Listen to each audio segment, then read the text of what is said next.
Oi, pessoal, tudo bem com vocês? Prazer muito grande em ter vocês aqui com a gente, na Polis.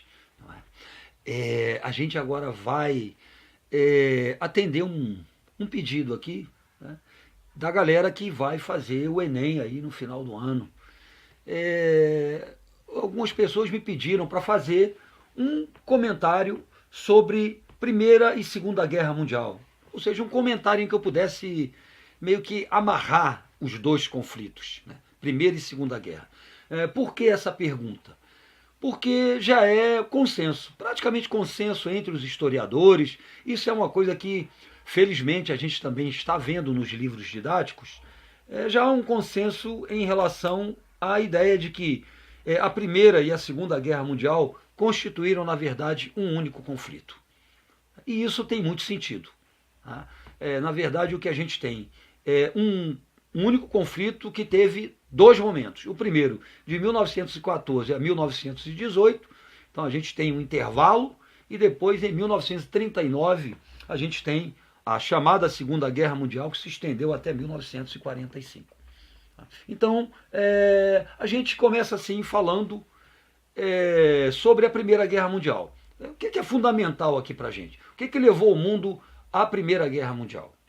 A Primeira Guerra Mundial ela foi resultado de um processo conhecido como neocolonialismo, ou, como alguns preferem chamar, imperialismo do século XIX.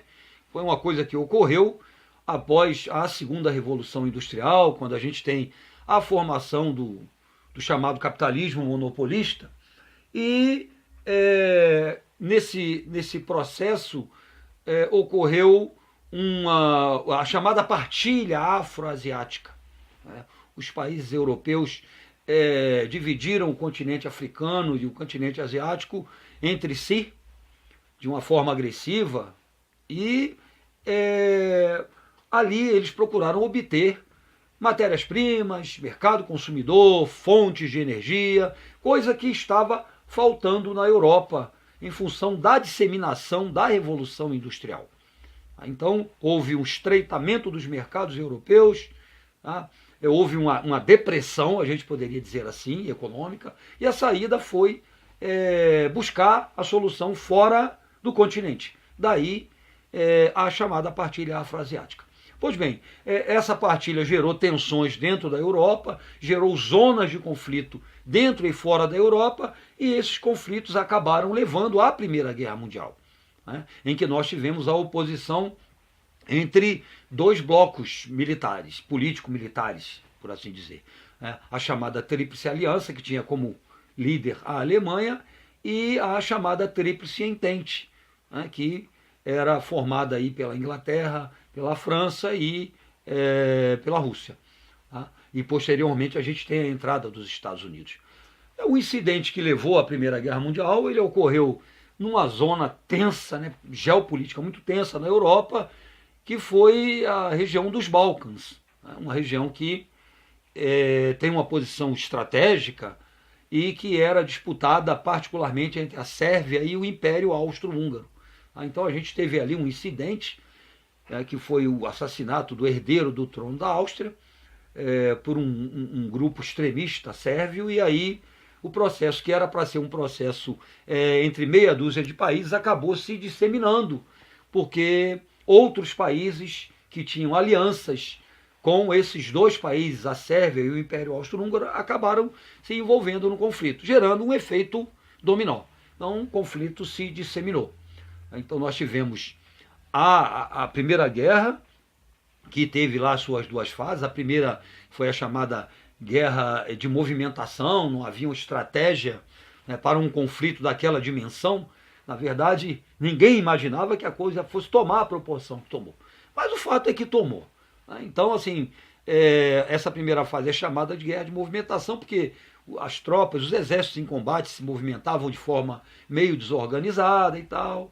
E depois nós temos a segunda fase, que é a chamada guerra de trincheiras, onde a questão estratégica ficou mais ou menos definida, houve uma preocupação defensiva maior, né? Nós temos aí a entrada dos Estados Unidos no conflito, a saída da Rússia em função da Revolução Bolchevique, e aí o conflito termina com a vitória da Tríplice Entente. Tá? Bom, a questão toda é que, fim do conflito, a gente tem a assinatura do Tratado de Versalhes. E aí é que está, eu diria, a semente, né, que estaria a semente que acabou levando à Segunda Guerra Mundial. Esse Tratado de Versalhes, ele foi um tratado em que os países perdedores do conflito, né, particularmente a Alemanha e também a Itália, mas principalmente a Alemanha, foram assim, muito penalizados, né, pelas determinações do Tratado de Versalhes. A Alemanha perdeu territórios, perdeu sua aviação militar, perdeu inclusive equipamentos industriais, e fora o fato de ter que pagar indenizações milionárias aos países vencedores da guerra. Acredite se quiser, a Alemanha foi acabar de pagar essas indenizações, sabe em que ano? 2010. Eu disse 2010. Só em 2010 que a Alemanha acabou de pagar dívidas, indenizações da Primeira Guerra Mundial. Assustador, não é? Então, assim, a coisa pegou muito pesada para o lado da Alemanha. Ficou muito pesada, né? O Tratado de Versalhes foi muito pesado. E a Itália também saiu, né, um pouco insatisfeita, porque mudou de, né, posição durante a guerra, mudou de lado e não recebeu as recompensas territoriais que esperava.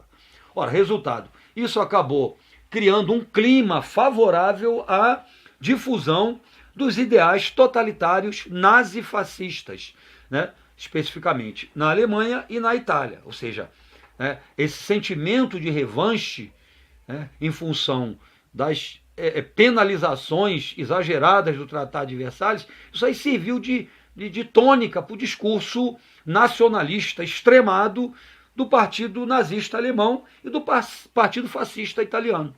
Então esses países passaram a desenvolver uma política externa agressiva, visando reparações, recuperação daquilo que eles teriam perdido, né, em função do Tratado de Versalhes.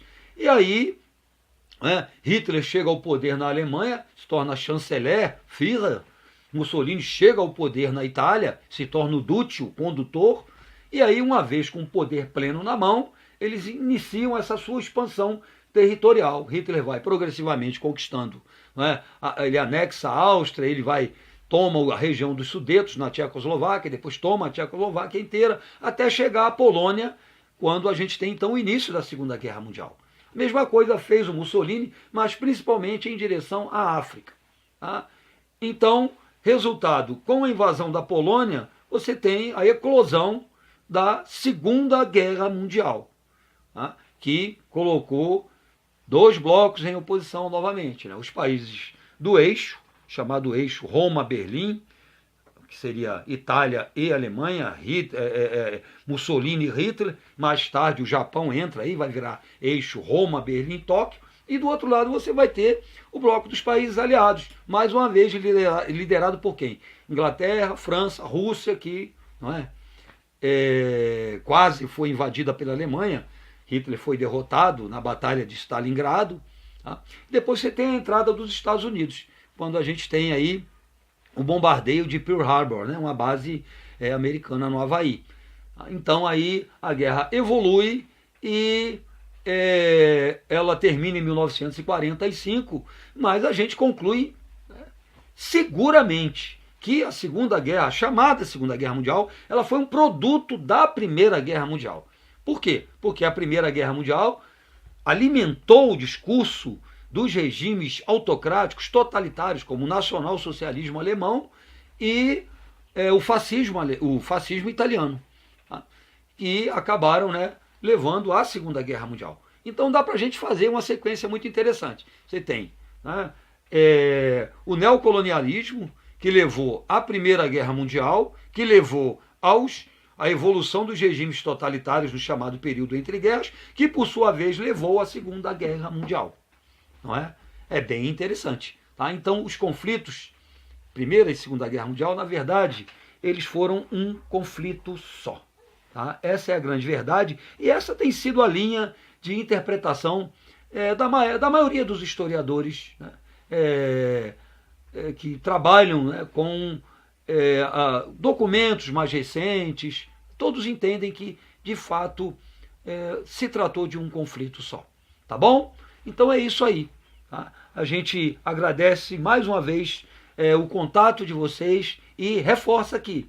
Tem alguma dúvida, seja em relação ao Enem, seja em relação a algum assunto ligado à sociologia, política, filosofia, tá? Economia, seja lá o que for, né?